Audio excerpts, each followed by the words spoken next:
what is motivation? And you can interpret that in whichever way that you like, whether you Yeah. talk about life, business, or sport.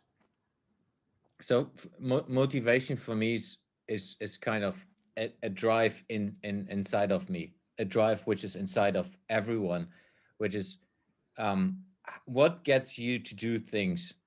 And there might be different perspectives. One is like you get motivated from the outside. Hey, I'm seen as a good sports person if I'm posting something, so get recognition from others. But for example, if you take myself, that's not a driver at all, specifically not for sport.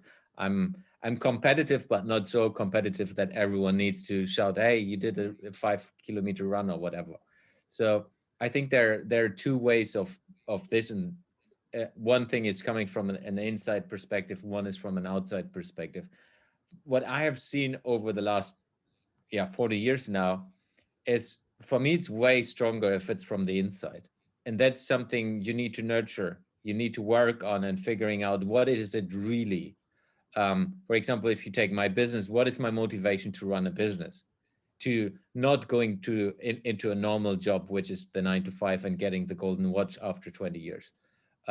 Which is more, you can buy a golden job after 20 years as well if you're an entrepreneur, but that it's more, that's a way easier way of working, because it's way less stressful, at least in my eyes. Have been working a long time in corporations.